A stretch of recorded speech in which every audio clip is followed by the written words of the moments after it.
nga nkoze losi nemagamaga netunuleri aninga ndigatali kwa musumba nebuzabuzane newunaganya aninga ndigatali kwa musumba ewama wafina nagendayo aninga ndigatali kwa musumba ewakabompe yonna tukayo aninga ndigatali kwa musumba emitwesa tweyo negifuwa aninga ndigatali kwa musumba ebere lyokonya nedinonya aninga ndigatali kwa musumba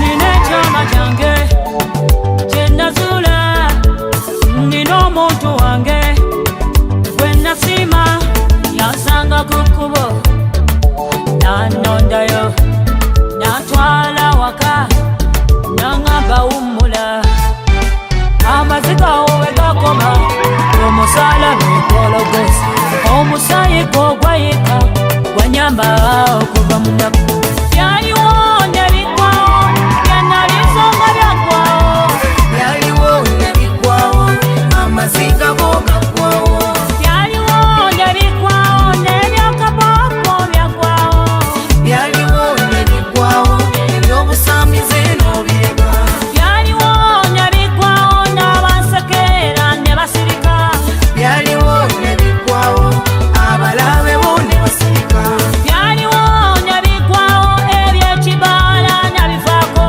byaliwo nebigwawo obwamalaya n'obuleka byaliwo gwe nasima yansanga ku kkubo nanondayo natwala waka naŋŋamba wummula amaziga wo we gakoma omusala negwologesa omusaayi gwo gwayika gwanyamba okuva mu nnaku byaliwo nebigwawo byanalizonga byaggwawo byaliwo nebigwawo amaziga go gaggwawo byaliwo nebigwawo n'ebyakabooko byaggwawo byaliwo nebigwawo ebyobusamize n'obireka byaliwo nebigwawo n'abansekeera ne basirika byaliwo nebigwawo abalabe bo ne basirika byaliwo nebigwawo eby'ekibaala nabivaako byaliwo nebigwawo obwamalaya n'obuleka byaliwo nebigwawo n'emagimooto yaggwako byaliwo nebigwawo ebyakabwakaganda byaggwako byaliwo era biriggwawo entalo z'abasumba ziriggwako byaliwo nebigwawo entalo mu makanisa ziriggwawo byaliwo era biriggwawo n'ettogikwata kaliggwako byaliwo nebigwako nettogikwata kaliggwako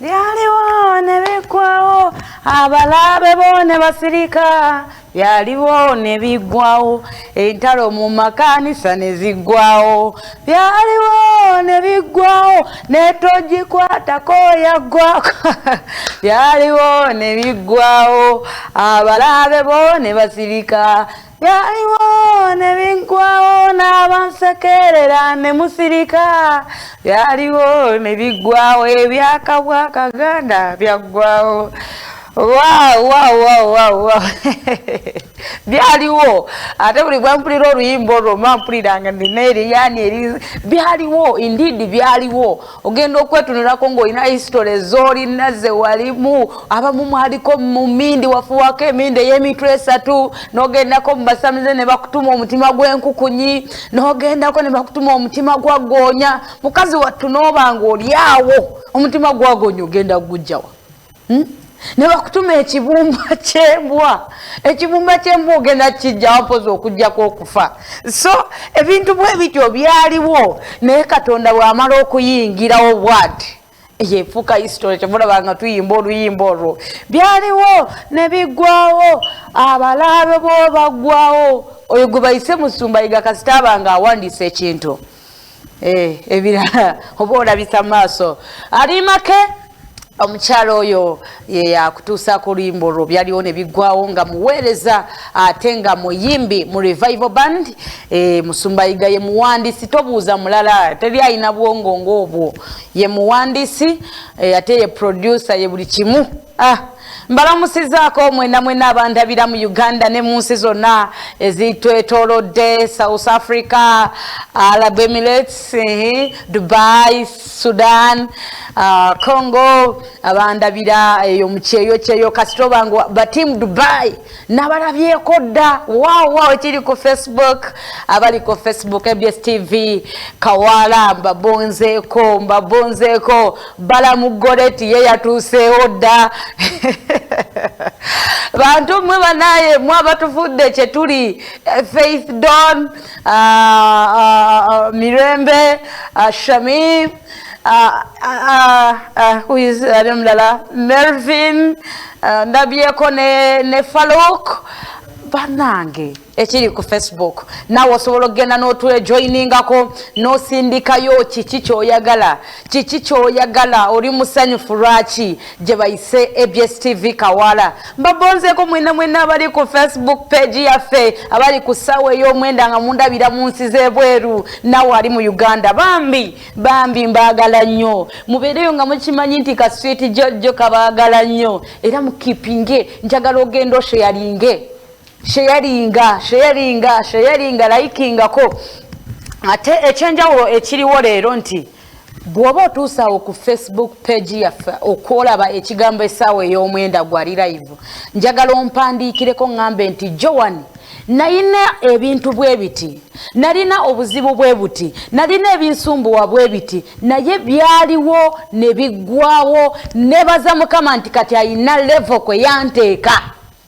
Abali ebweru njagala oga nti nebaza Mukama nti nabeeranga eri nga nkuba emisota gy'oku kyalo, nga bankubisa amatofaali, nga bannange nga ntunda emmere, naye Mukama nankolera, nenfuna visa, nenfuna passport, nengenda era ndi bweru ndi kukola. Era nebaza Mukama nti wenkolera tebampisa bubi, munnange bampa buli kyenjagala, tebanchunya. Kubanga era abantu bangi mubalaba bagenda mu nsi z'ebweru ne babattirayo ne bakomawo nga tebalina kyo, naye oli mu nsi z'ewabweru oyinayo emirembe. Abali ku Facebook njagala otandika okusindika obujulizi bwo, Katonda kyakukoledde, Katonda kyoyagala akukolere, Katonda kyoyagala akoonemu stamp we omwaka guno nga tegunnaba kuggwako. Eyo bebali ku Facebook ne YouTube nno kwetuli, era waliwo abandabira ku YouTube nga bagamba ffe kati nga tusuuliridde akaana akeera, akaana ako akanyankola ako. YouTube channel yaffe nayo tugiyita EBS TV Official. Bw'ogendayo ojja kuba olaba essaawa y'omwenda, era ojja kulaba yakawala akaddugavu, ndi muddugavu lwakuba Jakula yakawala akaddugavu kemwenyesa, ogendo sindikeyo Katonda kye yakukoledde. Munnaye ffe baani obuteyanza, ffe baani obutasiima. Badde chapter yeyo kati nabo ku TV bagamba nti era kale bannantondo mwasiiba mutamwena bakuleba EBS TV, abali kundebera Azoko, abali kundebera Azam, Free to Air, Star Times, Go TV, mpozi decoder kyendala zonna. Chemba manya nti buli decoder yonna eri mu nsi EBS TV eriho. And there are people who are watching me from Mbalala, abakundebera Mbalala. You people, I love you so much.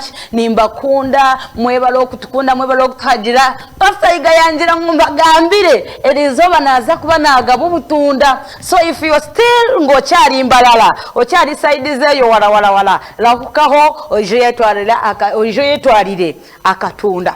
Mmechi bakweta obutunda. Totunda oli mukazi wadiba, bane wabawo mukazi nga wadiba, abakazi ndoza ekino mukiyinjulira nga wadiba bannange nga bwe bibyo tebitunda byakudibirira. So jangu ijo yakira katunda erizoba. It's Friday night lero, tulina Friday tugenda kusula wane Kawala, tusule tukutendereza, tukusinza, tukugurukera, tukushaba Mukama abeho ebyalahindura omwaka ogu gutakahwire. So nabeto mu izina lya Yesu nkokunakwetaniwe tera mutahi wawe omujiroti ka Joani katweta. So So nabeta mbakoola mwena abali ku FBS TV mbabuuzaako musibire mutya. Yesu yebazibwe, Yesu abakumye yebazibwe. Kino bwe bulombolo bwaffe tusooka okwebaza Mukama nituga Mukama yebale atukumye. Yebale atuwadde omukka gwe tufulumya ne tubanga tussa. Ekintu kino si kyangu kubeerawo nga gwe mu bonna bonna. Usooka nga ne weebuuza n'ogamba nze nina mutango ki? Ekirala ne weebuuza nina bulungi ki? Ekyo kyakubiri. N'ekirala ne weebuuza nze nakula ntya? Yesu yebazibwe. Oyinza okutuuka wano weerabanga feesi yo si yesikiriza.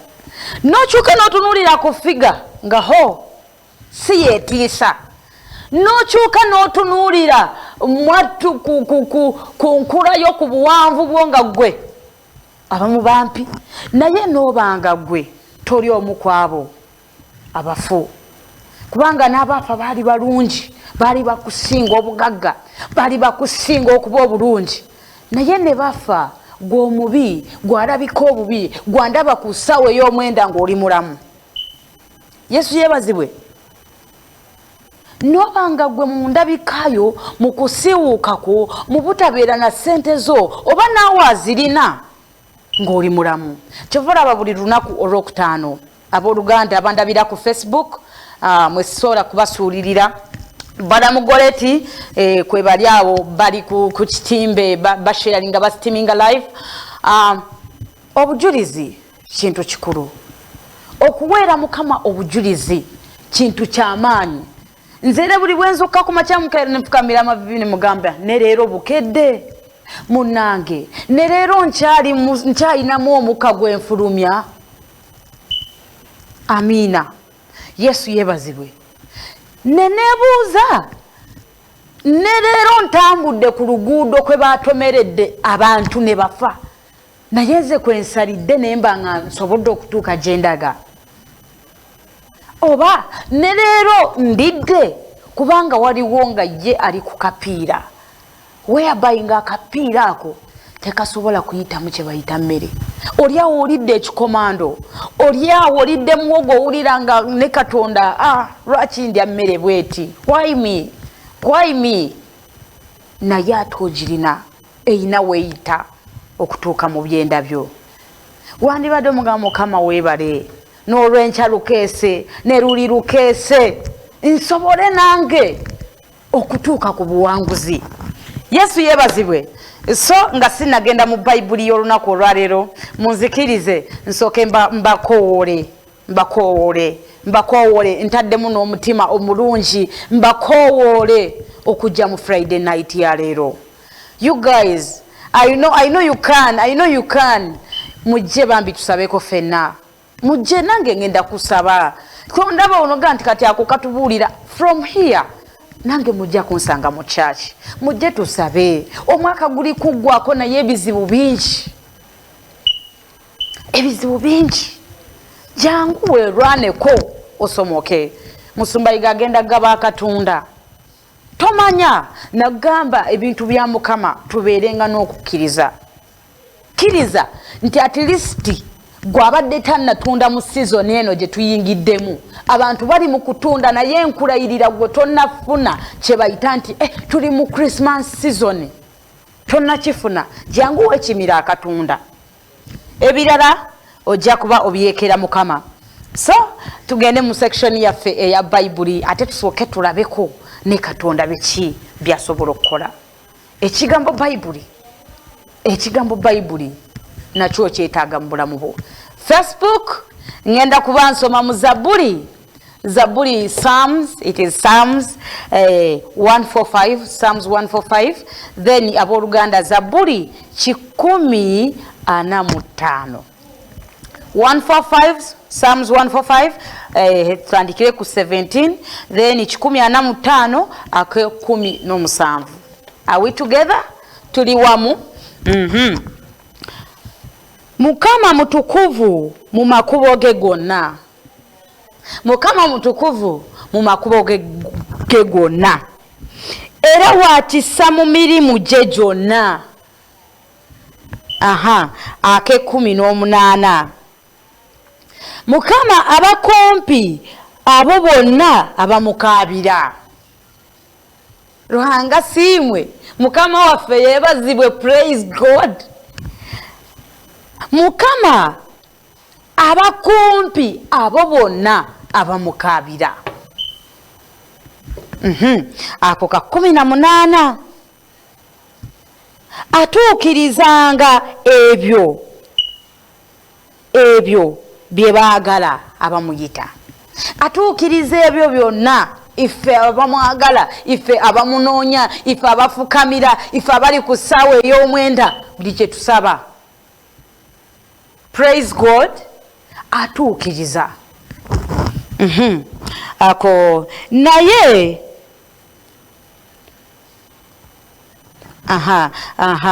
Mukama akuuma abo bonna abamwagala, naye ababi bonna alibazikiriza. Yesu yebazibwe. Nsaba munzikirize nkome ku kano. Mukama akuuma abo bonna abamwagala, naye ate ababi alibazikiriza. Praise God. Nkyali nammwe. Mukama tubadde mu Zabbuli 145 oba Psalms 145 oko 17. Mukama mutuukirivu mu makubo ge gonna. Era atuukiriza ife ffenna abamwagala, ife ffenna abamusinza bye tusaba abituukiriza. Ate akasembyeyo naye ababi alibazikiriza. Amina. Kinsanyusiza nti okuba nti ffe ffenna abamusaba. But there are people nga bo bagamba nti for us we don't play, for us ebya Mukama twabivaako, we are just tuli wano, we are stress free. Nga bo balowooza they are free. Babivaako, babiyita katemba. Naye wenjagalira omanyire nti ebintu bino si bya katemba eby'obwa Katonda. Njagala ozuukuke ku makya. Era omuntu eyali afiiriddwako oba omuntu eyali agenzeeko emulago yayinza okulowooza nti things of God si bya katemba. And you also know that ebintu bya Katonda atuukiriza ebyo bye tumusaba. Tulabira ddala nga kati ngenda batwalako mu Luka essula 5:23. Sigenda kusomayo naye osobola okugendayo. Abamusaba nti bano baali mukomera nga basaba nga basinza nga batendereza nga baga Katonda waffe era batukusaba, Katonda waffe era batukusinza, Katonda waffe era batukukaabira amaziga. Yesu yebazibwe. Nabeerawo nga yayina emiranga gyawulira mu bulamu bwe, buli wabeera okutuuka wa Mukama kuggule. Omwana wange ali gundi, naye lwaki ali mu biwoobe? Abako n'ekimusika, oli attracted, osikiriza Katonda. Gwandaba oli kyakusikiriza eri Katonda. Buli bw'obeerayo nawulira nga omwana wange akaaba Katonda wange, n'okaaba mazima wa Yesu. Nagamba wangi omwana wange ali mu bulumi bwe buti. Kakati bano baali mu kkomera naye ne bagamba tetujja kutuula, batusibye naye katusinze, katutendereze oyo gwe tumanyi. Naye mumanyi ekyaliwo, Katonda yamenya enzigi z'amakomera nga n'abakuumi weebali, nga n'abaali babatedde mu kkomera weebali. Katonda olunaku lw'onoomukoowoola, nze sifuddeyo mugenda kubeera wa, ogenda kubeera mu buliri bwo, ogenda kubeera ku mulimu gw'abaliwo abandabirawo nga munange wenjogerera kati am watching you naye ndi mu bathroom. Abandabireyo mu nsi z'ewabweru. They don't allow us to watch Katonda abasiraamu. You're watching me, oli mu bathroom. Mwoli mukundabira. Nze sifuddeyo. Kasita onooyimusa emikono gye nga Mukama nkolerayo ekyamagiro. Mukama nzikiriza nti gy'oli. Musooke mulabire ku kino. Danyeri bamukwata ne bamusuula mu kinnya ky'empologoma. Naye njagala makakase nti Katonda gwe tusinza amanya, ategeera, amanyi omusaayi gwe. Ffe tuli musaayi gwa Yesu. Yesu omulungi yebazibwe kyavaawa oda n'agamba mmwe empologoma mmwe omuddu wange ali kujja mumukuumire. Oba okategedde n'alagira empologoma nga tatuuse nayo n'abagamba mmwe omuddu wange Danyeri ali mu kujja naye bw'anaatuuka eyo mumunkuumire nga bamusuulayo.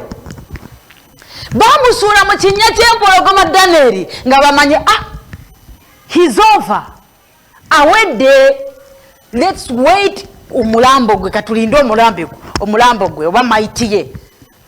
Naye ekyewuunyisa kiri kimu oluyimba luno lunsanyusa nnyo ekinsanyusa kiri kimu Yesu omulokozi afaayo.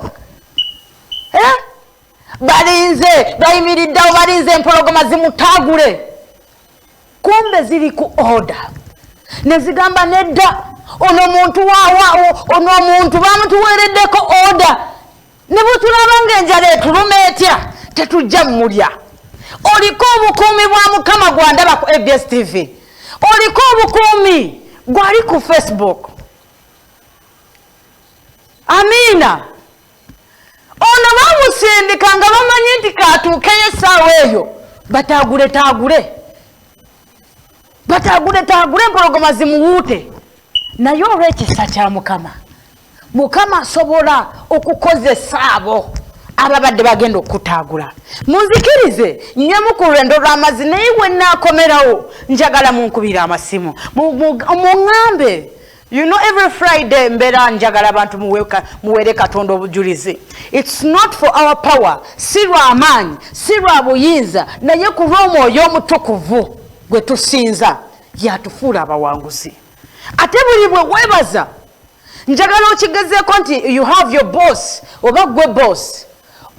Omukozi wo buli bwakwebaza for sure ofuna ku maanyi lugamba yes nzikiriza ono omwana asiima byenkola oba asiima omusaala gwe muwa.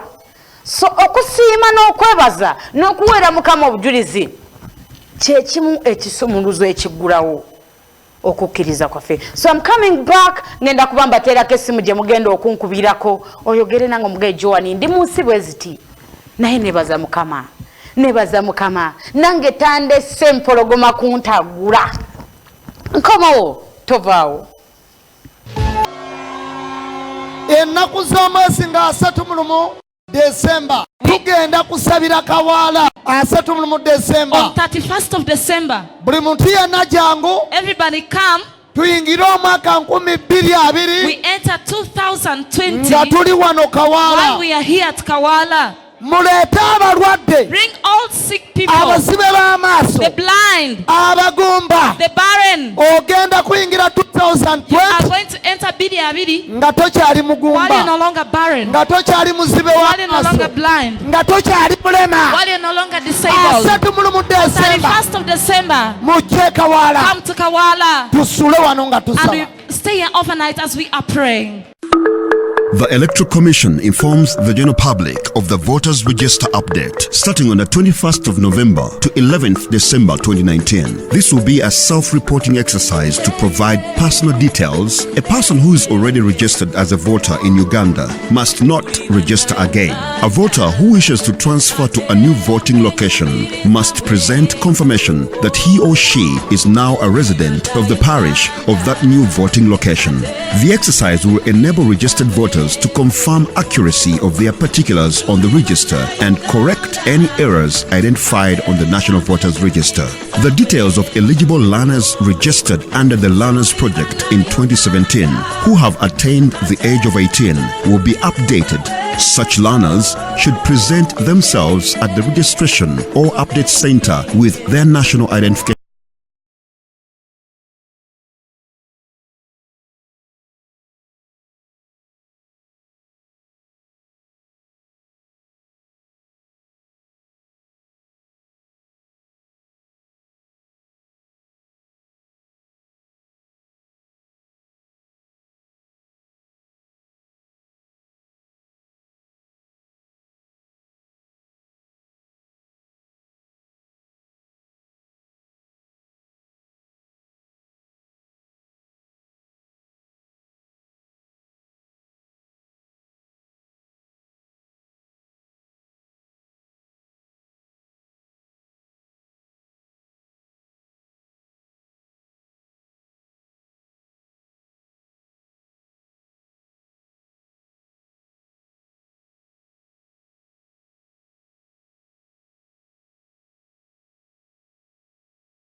ku lwokutaano lwa wiiki eno the Friday of this week beginning, Mukama yaŋŋambye God told me nziremu ngabire abantu akatunda. to give people the passion fruits. Temukyagadde? Don't you like that? Ku lwokutaano lwa wiiki eno This Friday that is buli beginning, muntu yenna jangu every person come. ŋŋenda kuwa akatunda I'm going to give you a passion fruit okalye and you eat it. ogenda kubeera n'omukono You are going to have a hand n'omukisa and the blessing ogw'okutunda by'oyagala okutunda. of selling whatever you want to sell.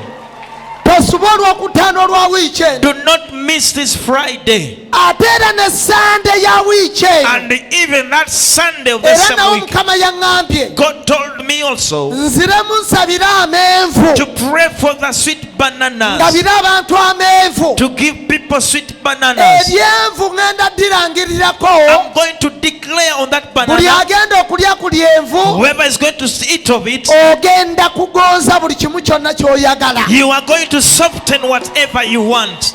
Ogenda kugonza omusajja wo You are going to soften your husband okuyita mu lyenvu eryo through that sweet banana lye ŋŋenda ogaba ku sande that I'm going to give on Sunday, n'akatunda ke ŋŋenda ogaba olwokutaano and the luno. passion fruit I'm going to give on Buli Friday. agenda obbiryako Whoever is going to eat of them, bw'oba oli mukazi if you're a woman, Mukama agenda kwongeramu ekirungo ekikubulamu. God is going to add another value or spices which is missing. Amen. Amen. Tosubwa Do not miss olwokutaano luno this Friday n'olwesande luno. and this Sunday. Jangu Come, Mukama agenda kukola. God is going to work. Mayazi event brands and marketing bakutuusaako Mark MC Uganda Swagger comedian tozimba mutima Wedding service paka ebwayise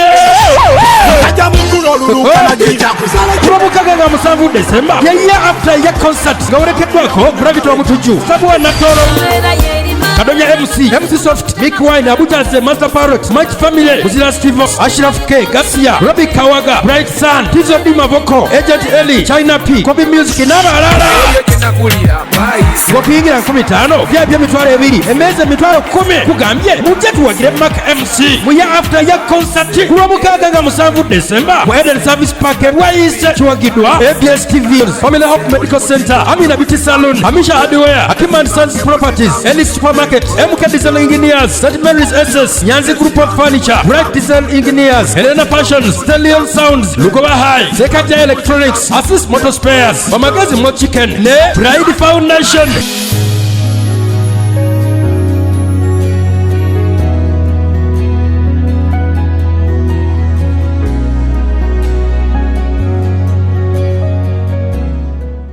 Now let us see what is this grandmother's problem. What is all What lady's happened to problem? you? Wabachi, bizibu yange my problem. nina mwana ono I have this child kuva ku mwaka 4 from 4 years. yalwala musujja He got fever. kuva yalwadde From then, yazikira he became quiet. kuyogera tayogera He does not talk. kuva ku mwaka oyo Since then, paka ndeka kati mwaka 8 tayogera up to now. Awulira from ono. 4. Does he hear? wulira katonotono Naye tayogera. Does not Tayogera. speak. Tayogera kuva mu myaka 4. From 4 years, myaka 4 paka kati. Kira for Jesus Christ. Kubira Yesu engalo ez'amaanyi. Yes, man of God. Tasobola kwogera. Can't tayogera speak. Jesus.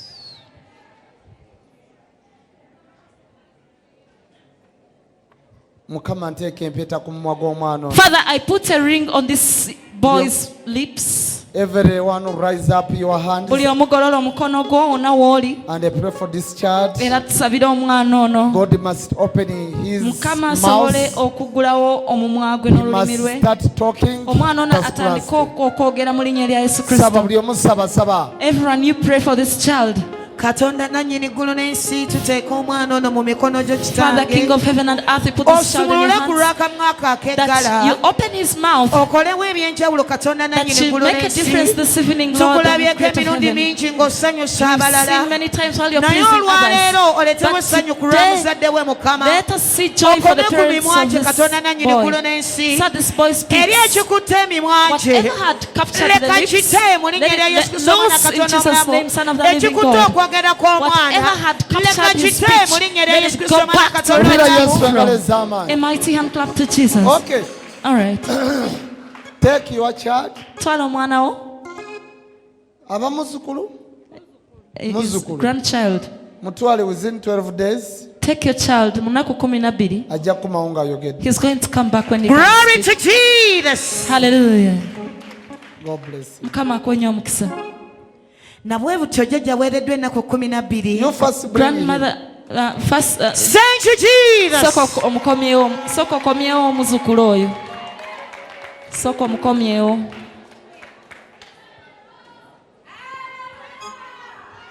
hallelujah Oli otya? How are you? How are you?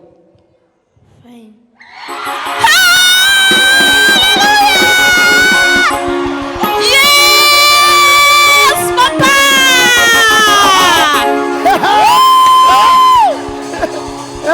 Nawe mukadde. ayogedde baba webale Ayogedde bana. webale yesu wange webale okusumula webale yesu Halima!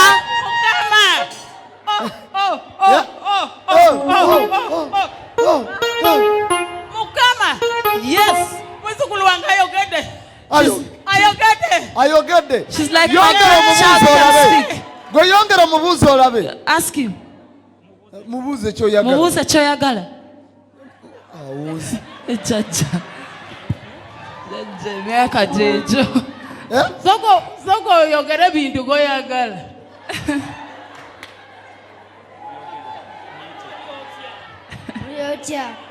mulungi oli otya no oli otya owulira atya owulira atya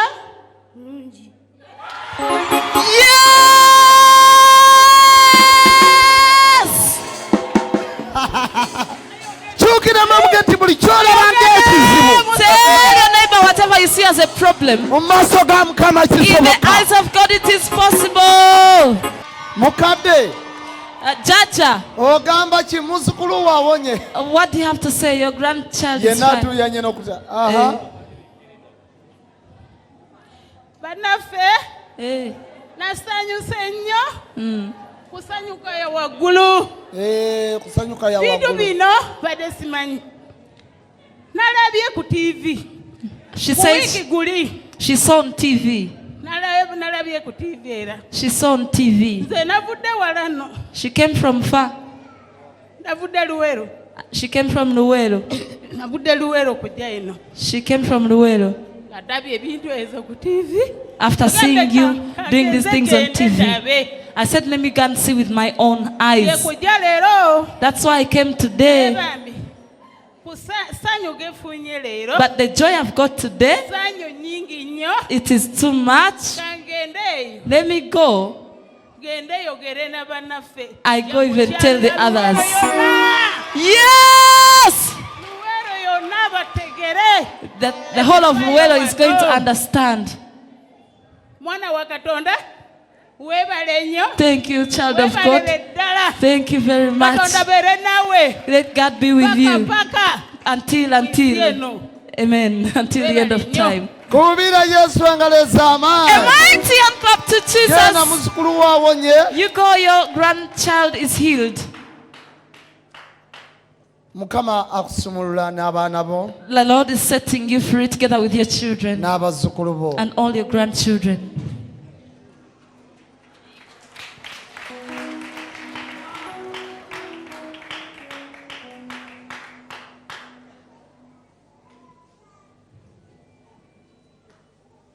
Mpita eddogo lyonna I call all the witchcraft eribadde lirondola famire eno that has been haunting this family. era mpita And I call eddogo lino lyanaabibwa mu mazzi the witchcraft that was bathed in water. kati nkekenula amazzi ago Now I drip out this water n'empeta eno with this ring of the Lord. nga kekenula okuvaayo I drip it out.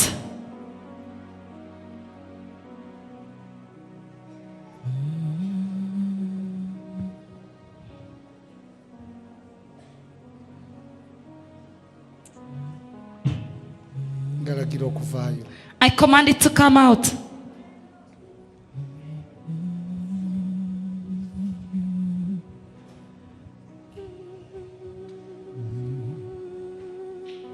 buli omutunuulira sikini ye Look at her skin, everybody.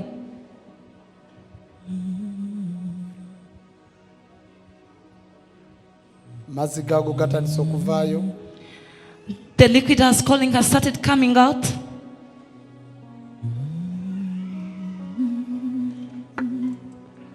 gaago gakulukuta It's now gaago gavaayo flowing. It's flowing down.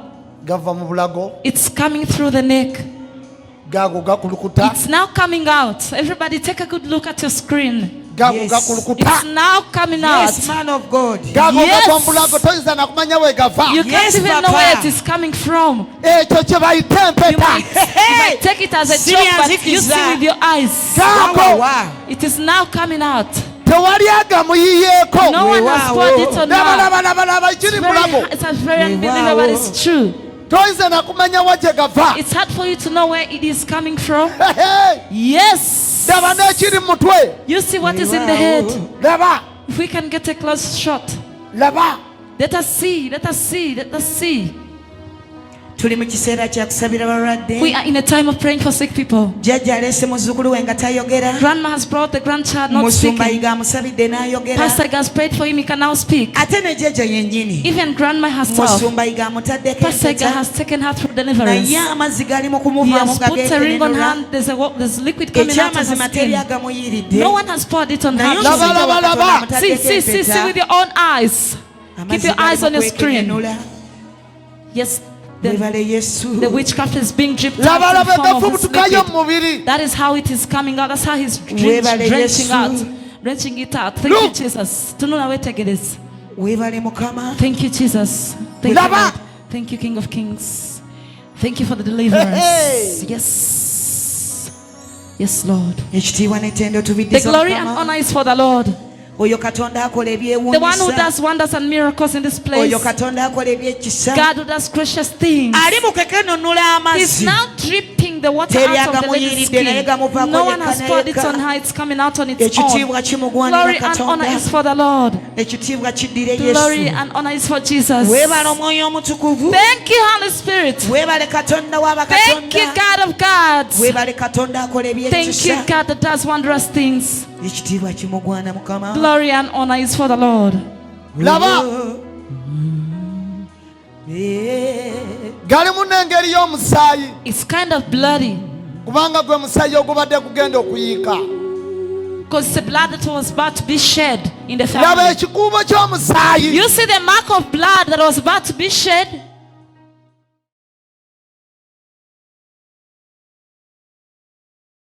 Ebirowoozo ffe wetuli okuwumuza ebirowoozo ndowooza olabira ddala ennaku abantu gye bayitamu abantu bali mu nnaku oyinza okulowooza nti omwana we ye mulwadde oyinza okulowooza nti oba gwe mulwadde kumbe eyaloga nga yaloga famire yonna Yesu yebazibwe nga yaloga okuva ku maama n'aloga abaana n'aloga baganda bo bonna so mujumbire kye bayita okusaba mikwano gyange baganda bange bato bange bamaama bange kyenyinza okubabuulira solution egenda otuwanguza mu nsi muno solution egenda otuyisawo mu bizibu bye tuyina ge maviivi kwe kusaba saba ate bw'oba osabasabira obulamu bwo sabira abaana bo sabira famire yo kubanga eyaloga teyaloga gwe wekka so mbayise leero mu saavisi y'olwaleero mujje bw'oba ojja jangu ne famire yo jangu n'omwami wo jangu n'omukyala wo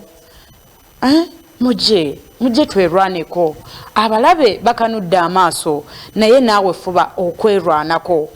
Facebook mbalaba abantu bambi muli active. Njagala Mukama abasumulule, njagala Mukama abawa omukisa. Ngenda kuba nsoma ku messages ziri ku Facebook ate enamba gye mugenda okunkubirako tegenda kubeerako ku screen naye bw'oba oyina essimu yo enamba gy'ogenda okukubako oweere Mukama obujulizi oba oyogereko nange mu studio muno eri 0704 0704 919297 0704 919297 0704 41 42 ojja kuba oweerako Mukama obujulizi kubanga oweera Mukama obujulizi sigenda kusabira leero genda kusabira so bw'oba oyagala okusabira leero tulina service njagala omusumba yennyini kitange mu mwoyo musumba wange yaba akwekwatirako leero njagala ojje musumba wange akusabire leero mu Friday night abantu batandise ogikubakuba nange okay ngenda kuba kasooka mukwate naye aba Facebook mutandike okusindika obujulizi bwamwe. Okay, onali active linda komala okukwata ono eri bize wangi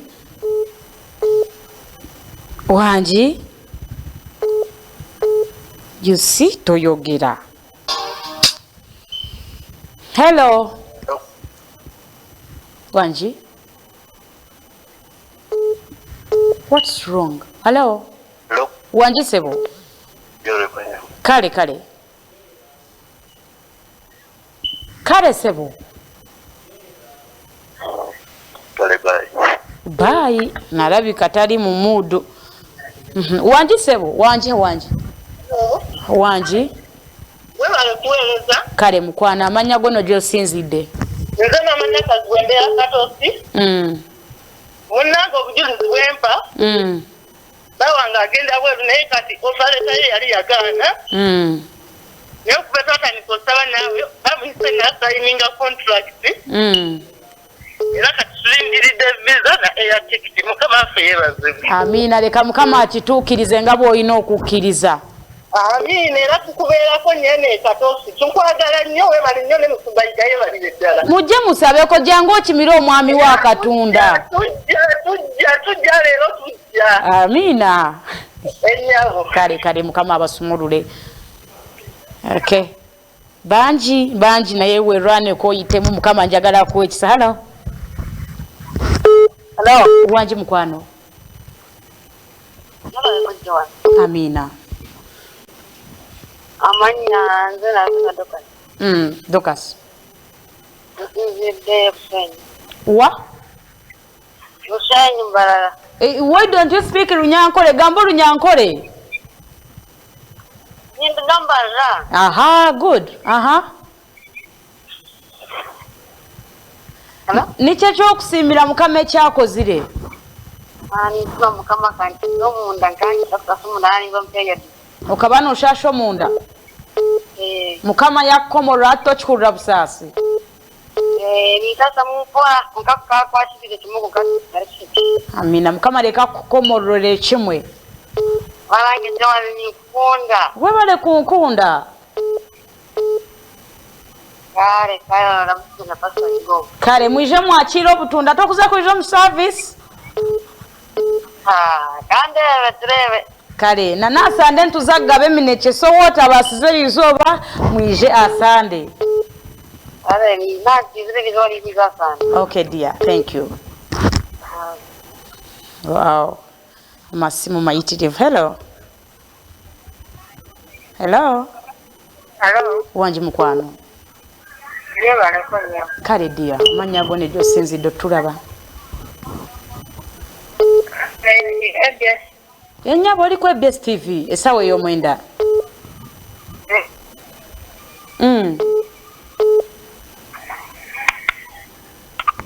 Some people are not serious. Hello. Wanji.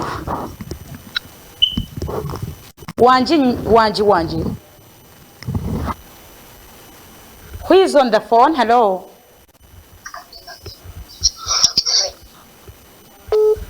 My dear.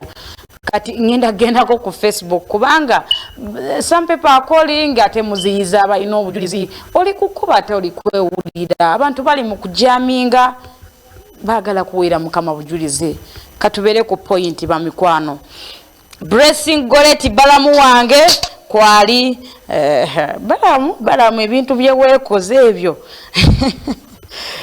alakwata ono then ngende ku Facebook ono yasemba hello mukama yebaze amina nebaza mukama bannaye ankoledde eryamagero mama angadde mulwadde naye nemmese yadde tulemeddeko yafulumye mu nnyumba mu nnya lya Yesu emmese yabadde ekoze eki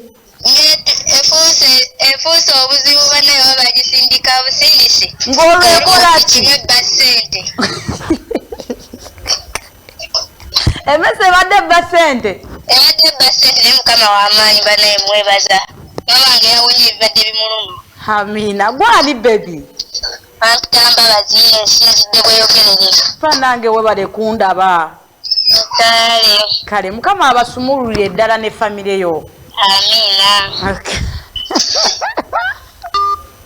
emmese zikufuukira emmese neweebuuza era emmese eri ku ddiiru ki Sara ali ku Facebook agambye amina balamugoleti naye mulabyeko okay nagambye I ask God to open the doors of my blessings leka kikutuukirireko Lois ali team Dubai mukama njagala abasumulule buli andabira ku Facebook njagala mulabe ebyenjawulo n'ebyewuunyisa mu bulamu bwammwe mukama njagala abakolere buli kye mwagala nkwata yesimu emu naye nga sinnagikwata nziramu okubakoola mujje mu service y'olunaku olwaleero mujje mulabe ku mukono gwa mukama mujje mulabe katonda gwe tusinza yaani senior pastor waffe musumbange Yiga senior abizaayo yagenda ogibera by sawa 11 service egenda kuba etandise mbakoowolera ddala mujje mu bungi mujje muloze ku mukono gwa mukama buli abadde ku Facebook wabale omulimu gwokoze njagala mukama akikubalire njagala mukama akikubalire buli abadanda live njagala mukama akikubalire ondabidde essaawa emu naye njagala mukama ebyamagero by'abakukolera bibeere ebyennaku zo zonna abali ku ABS TV manyi waliwo kyenjagala okole kubanga waliwo mukama by'omwebaliza oyinza okuba weebaza nakamwa naye waliwo kye bayita thanksgiving oba okwebaza mukama omanyi waliwo kye bayita ekiweebwayo n'ekimu eky'ekkumi nti wabadde mu wiiki eno tosuubira ssente bweziti wabadde tosuubira kusasula landiroodiwo wabadde munaye toyina na ssuubi naye mukama n'atema omukono gwe bw'ati n'olaba ekyamagero era ng'olina okuwa ekimu eky'ekkumi ng'olina okumwebaza n'omugamba weebale nzaani weebale nsiima essimu ez'okwebalizaako mukama sikukaka siri mu kukaka naye gwe mukama gwalumiriza nze nkimanya ajja kukulumiriza nga bw'akoze omulimu gwe mu ggwe naawe kola omulimu gwe essimu ziizaawo essaawa ey'omwenda woolaba essimu ezo zireeta amannya ga Sise Nakate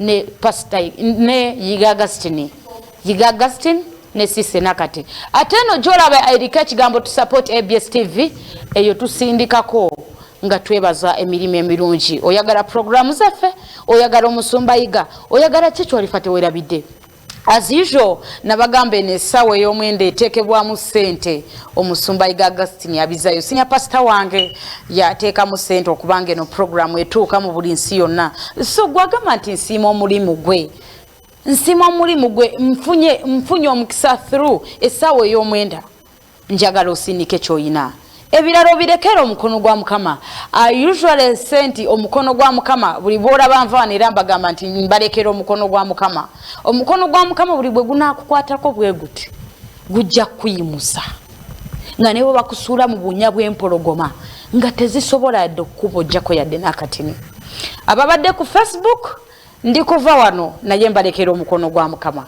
ababadde ku YouTube namwe ngenda kubasiibula naye mbalekera omukono gwa mukama ate mwe abandabidde ku ABS TV mwena mu mukono gwa Mukama njagala gubabeereko tambula bulungi ng'ojja mu service y'olwaleero njagala Mukama abasumulule kameramani wange abadde kirabira Lawrence angambye atumiddeko Mama Nach abaagala nnyo ate mu control room nkola ne producer wange ate nga era yabeera mu byuma yagamba nti Joan leero katukole bwe tuti Abdul Musoke ate mbajjukiza bulungi ku Sunday saagala osubwe program gye bayise Voice of Believers Sunday sawa 2 ez'okumakya mujje tutendereze wamu ate nze buli bwe kituuka kutendereza nabagamba nsobola okutendereza n'enkuutu ne zigweri I don't mind oba esaate yulise sifaayo oba amapesa gasumulukuse bwe kituuka kutendereza I have to serve my God. So buli lwa Sunday sawa 2 ez'okumakya beerawo olabe Joan tubeere bulungi tusenkane mu kyaki akuume.